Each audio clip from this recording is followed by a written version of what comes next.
I think we are in danger of destroying the institutions that are required for a free society. This is quite rich from, well, a rich man, Justice Clarence Thomas. The Supreme Court has issued its ruling on the future of affirmative action, rejecting race-conscious college admissions. And as the conservative Supreme Court, led by Thomas, Neil Gorsuch, Brett Kavanaugh, and a handmaid, repeal the rights of Americans and cancel affirmative action, Charles Barkley has weighed in, joining the large majority of dissent to an atrocious decision. In a scathing rebuke of the court's ruling to distract from the corruption at hand, including the Federalist Society, the Heritage Foundation, and the rest of the conservative base, who are the polarizing example of money in politics, Barkley said this: "In my will, I am leaving Auburn $5 million. I'm going to change it to be just for scholarships for black students. That's just my way of trying to make sure Auburn stays diverse." Barkley would continue, "I love Auburn. I've actually changed it to be used for kids from poor homes. But after that ruling yesterday, my phone was blowing up. I was talking to my friends and said, I need to make sure black folks always have a place at Auburn. So I'm going to change my will and make it exclusive for black students, all $5 million. It's just, for me, the right thing to do. I always want to make sure that Auburn's diverse." The affirmative action ruling is not necessarily surprising, but it still catches you off guard that it actually transpired.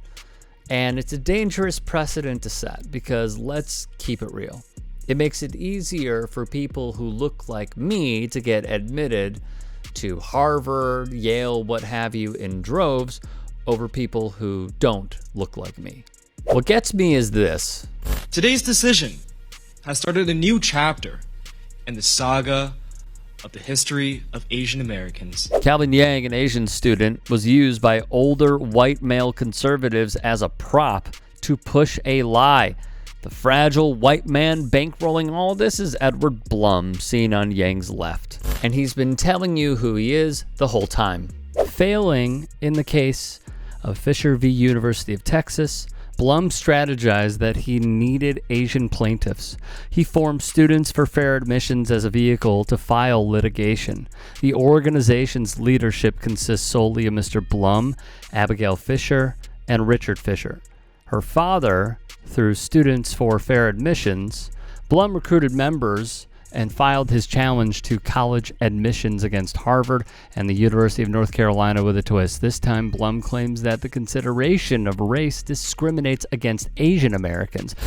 California, yes, progressive Libby California got rid of affirmative action, and what was the result? The studies show that without affirmative action, black enrollment plummets, Latino enrollment plummets, AAPI enrollment goes up a little, and whites flood the remaining opportunities. Harvard, for example, laid out 4 factors that are evaluated. Legacy, meaning an immediate family member went to Harvard, whether they were recruited as an athlete, whether they are eligible for financial aid, and their race. Race is now unconstitutional to consider, but other preferences remain. One study found that these preferences give an edge to white applicants. Among white students admitted to Harvard, 43% received a preference for athletics, legacy status, being on the dean's interest list, or for being the child of a faculty or staff member, and without those advantages, 3/4 would have been rejected. The Harvard v. Students for Fair Admissions case, Blum's case, brought attention to the fact that between 2010 and 15, the admission rate for legacy applicants at Harvard was higher than 33% compared to 6% for non-legacies, and 20% of white students admitted to Harvard during that period had legacy status. And why does SCOTUS not reconsider legacy admissions? Because their donors say so. In addition, Rick Eckstein, professor of sociology at Villanova University, wrote this for The Conversation.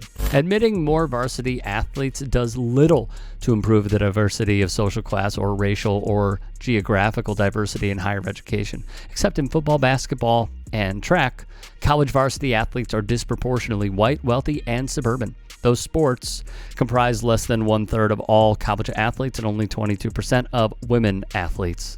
Historically speaking, in his opinion, Justice Clarence Thomas cited that the Constitution is colorblind. and he really leaned into the idea of color blindness. And to that I say, how could the Constitution be colorblind when slave owners wrote it?